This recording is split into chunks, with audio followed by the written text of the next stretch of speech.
नमस्कार, मेरा नाम है नील और स्वागत है आपका दुनिया इस हफ्ते कार्यक्रम के नए एपिसोड में। इन दिनों दुनिया में सड़क से लेकर बड़े बड़े संस्थानों के दफ्तरों में महंगाई की चर्चा हो रही है। अमेरिका और यूरोप के अलावा दुनिया के दूसरे इलाके भी इसकी चपेट में हैं। भारत भी इससे अछूता नहीं है। इस हालात से उबरने के लिए इन देशों के केंद्रीय बैंक अपने अपने स्तर पर कई तरह के जतन कर रहे हैं। इसमें इनके द्वारा ब्याज दरों में बढ़ोतरी करना सबसे अहम काम है।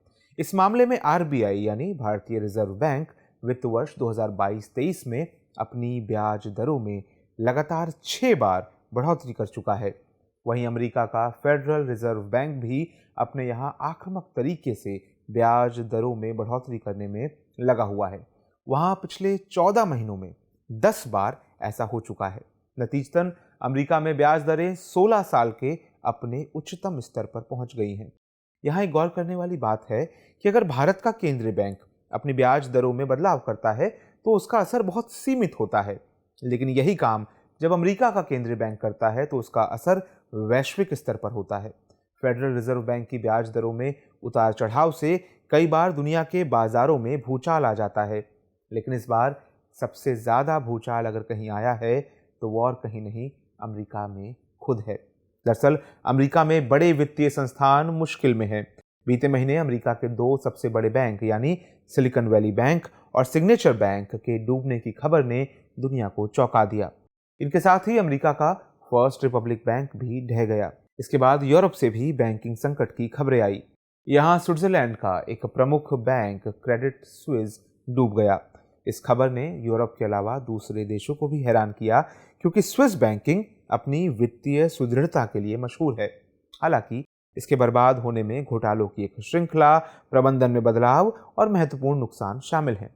इसके अलावा दुनिया के और भी बैंक तनाव में हैं। यानी अगर एक वाक्य में कहें तो वैश्विक बैंकिंग क्षेत्र अभी उथल पुथल की स्थिति में है। इसके झटके अमेरिका से लेकर यूरोप तक महसूस किए जा रहे हैं। इस वजह से भारत सहित अन्य देशों में इसके प्रभाव पड़ने की चिंता बढ़ रही है। सवाल है कि इन बड़े बैंकों के डूबने की असल कहानी क्या है।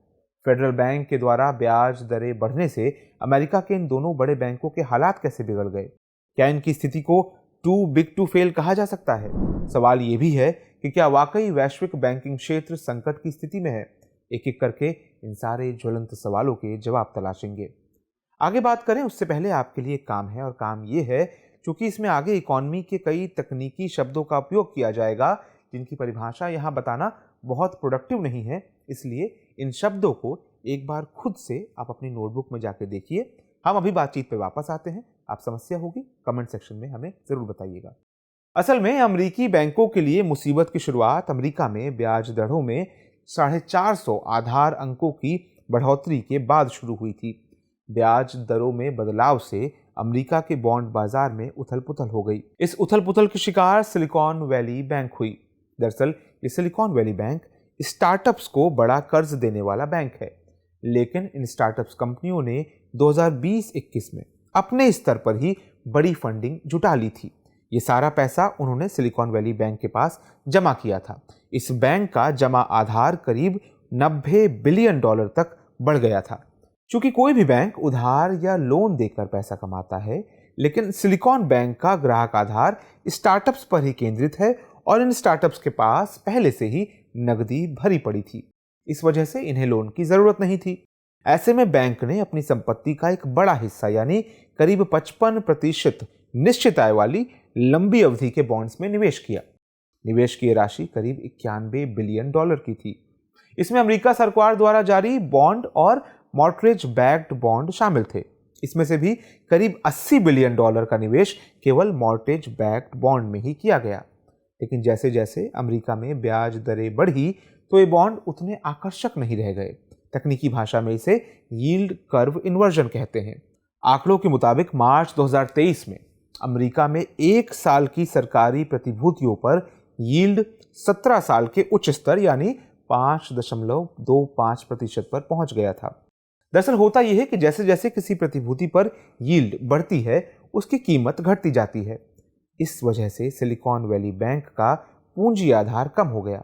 हालांकि यह केवल आभासी घाटा यानी अनरियलाइज्ड लॉस था। वास्तविकता में अभी भी बैंक को कोई नुकसान नहीं हुआ था। लेकिन जब स्टार्टअप्स को अपने मन मुताबिक बाजार से लोन मिलना बंद हुआ तो उन्होंने सिलिकॉन वैली बैंक में अपनी जमा पूंजी को निकालना शुरू कर दिया। आलम यह हुआ कि मात्र 3 तिमाहियों में बैंक से करीब $20 बिलियन की निकासी कर ली गई। इसका नतीजा ये हुआ कि सिलिकॉन वैली बैंक के पास नकदी की समस्या खड़ी हो गई। इसके लिए उसने अपने बॉन्ड्स को घाटे में बेचना शुरू किया। 8 मार्च 2023 को किए गए खुलासे के मुताबिक सिलिकॉन वैली ने करीब $21 बिलियन के बॉन्ड्स को घाटे में बेचा।